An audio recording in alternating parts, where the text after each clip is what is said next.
तो वहीं केरल विधानसभा के चुनाव करीब हैं और चुनाव से पहले केरल कांग्रेस में जमकर के गुटबाजी हो रही है, क्योंकि जिस तरह की खबरें आ रही हैं और इसे खत्म करने के लिए राहुल गांधी ने एक बड़ा मास्टर प्लान तैयार किया है। कांग्रेस के टॉप लीडर्स ने विधायकों और पार्टी कार्यकर्ताओं को क्लियर मैसेज दे दिया है कि केरल के कार्यकर्ताओं के लिए राहुल का मैसेज आखिर क्या है। इस रिपोर्ट में देखिए।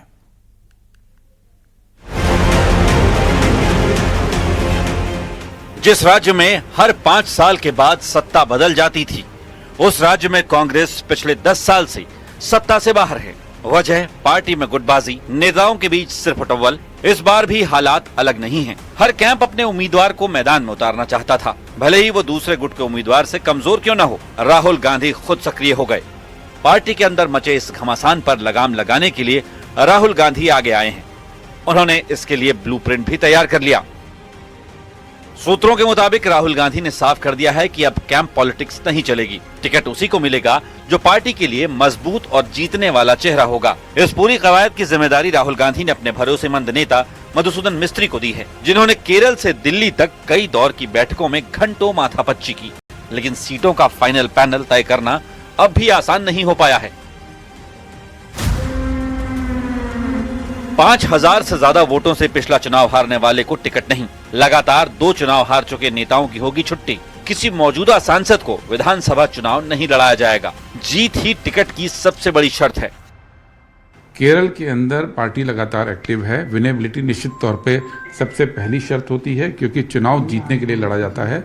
और पिछली बार गड़बड़ हुई, एंटी इनकम्बेंसी नहीं चला। लेकिन अगर आप हाल के लोकल बॉडी इलेक्शन को देखिए तो एक तरफा कांग्रेस लेड अलायंस की विक्ट्री हुई है।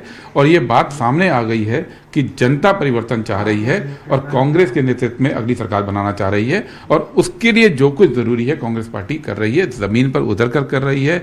गांव-गांव में लोकल बॉडी इलेक्शन में प्रूव किया है और स्टेट के अंदर भी सरकार लाई जाएगी।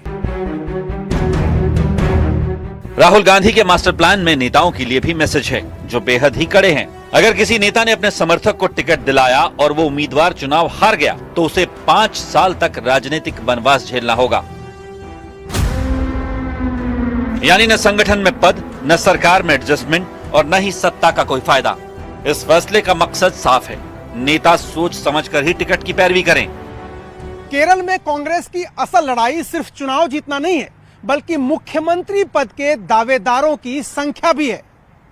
केरल कांग्रेस के कई नेता ये जानते हैं कि अगर उन्होंने अपने समर्थकों को ज्यादा संख्या में टिकट दिलाया तो ज्यादा संख्या में जीतकर वो विधायक भी बनेंगे और मौका आने पर उनके मुख्यमंत्री पद की दावेदारी का समर्थन करेंगे। यानी ज्यादा टिकट, ज्यादा विधायक, सीएम पद पर मजबूत दावा। इसी समीकरण को तोड़ने के लिए हाईकमान ने सीधे दखल दिया है।